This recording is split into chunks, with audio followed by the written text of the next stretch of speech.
Thank you for joining us. The sports department takeover of the digital news desk. We've got a little bit to talk about from this past weekend that was. Let's start with the Brewers and the Cubs and the Craig Counsell battle. Yeah, I mean, Cubs taking 2 out of 3, so they're, I think, effectively tied atop the NL Central right now, but the Brewers have played a couple more games, but a tie nonetheless. Real grudge match, not the way the Brewers probably wanted it to go, but getting one at least, keeps them where they're at in the standings. So. I will say the one that they got was the first one, the first ever meeting with the now defected Craig Counsell, who went south to the Windy City. They were held scoreless till the 8th, but they marched back to win that one 3-1. It didn't go their way Saturday, didn't go their way Sunday, but they got that first one. It had to feel good, and now they're tied atop the standings when everyone in Vegas thought the Brewers were 3rd or 4th in the division to start the season. Still pretty sweet. Good point. The first one's probably the one you want. If you're told you can only get one, that'd be the one you'd probably pick. So. Exactly. Let's turn our attention to the Packers now. They held rookie minicamp over the weekend, a chance to see some of these draft picks for the first time and converse with them in the locker room as well. What stood out to you, Joey? I think a big thing is defensively, just sort of the versatility they're looking for, both at the linebacker and safety spots from those new guys. Yeah. LaFleur was asked about it over the weekend, and him, is Cooper the Mike, and is Hopper the Sam, and is Bullard the free safety, and Williams the strong safety, all this stuff, and he's just like, we don't want to put those labels on it because it gives the defense those clues, and obviously he's an offensive guy, so he knows what he's talking about when it comes to all that. So he said they want to keep it as fluid as they can and keep it that way, so keep other teams off balance. So that was a big thing for me.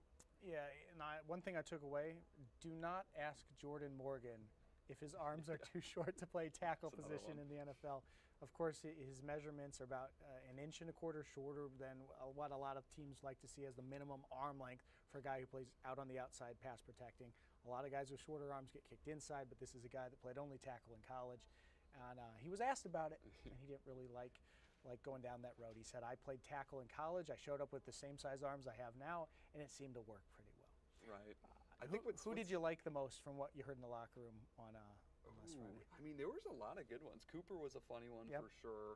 A lot of personality from him. Morgan, like you said, I liked seeing the fire out of him when the arm length kind of came up.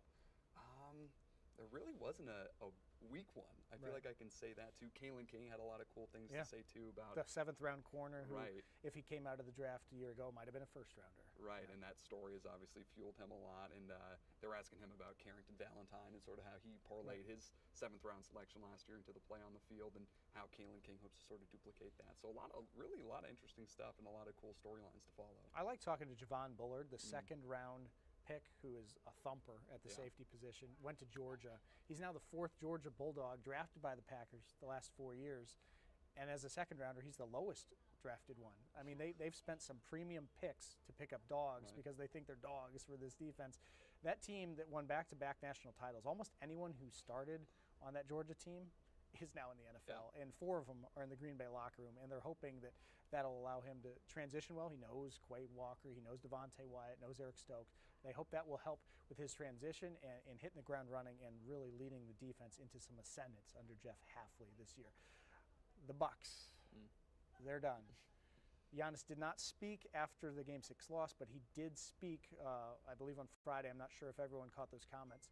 He said he wasn't really even close to being able to return at the end of that first-round series. The calf was a huge concern. He also said he never worked harder in his life to try to get back from any injury, and it was simply not meant to be. He also had some effusive praise for what he thinks the team could do with Doc next year. Yeah, we actually looked into it the other night, the stats. So he said when it was him, Brooke, Middleton, and Lillard all together. Those were the 4 that he singled out. He said that he thought they were up there with any team in the league, and it backed it up. They the offensive rating through the offensive and the net rating. So defensively, that group kind of got it done as well. Those 4 were among the 2 top groups in the league when it came to net rating. He threw a 5th guy in there too to round it out. And so he's right. And I mean, they'll all be a year older next year. Health will still be a concern. So you got to wonder if just running it back and hoping for the best is the only thing they can do, but we'll see. I mean, Doc's probably back after it would be hard to pin this one on him, despite how things went in the regular season. When you lose Giannis and lose Dame for 2 games, it's hard to overcome. Though Darvin Ham,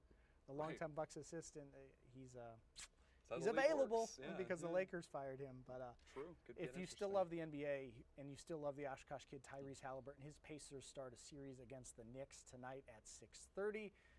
He didn't really make a lot of threes in the first round, but the advanced metrics say that he generated the most open three-pointers for himself of any player in the NBA in the first round of the playoffs. If those start to drop, Spike Lee is going to go apoplectic because I think Tyrese could be a thorn in the Knicks' side, though you don't think so much. I'd pick the Knicks, but I'm hoping for a fun series at least. So. I was born and raised in Indiana. Just saying. Anyways, thanks for joining us at the Digital News Desk and the Sports Takeover Mondays.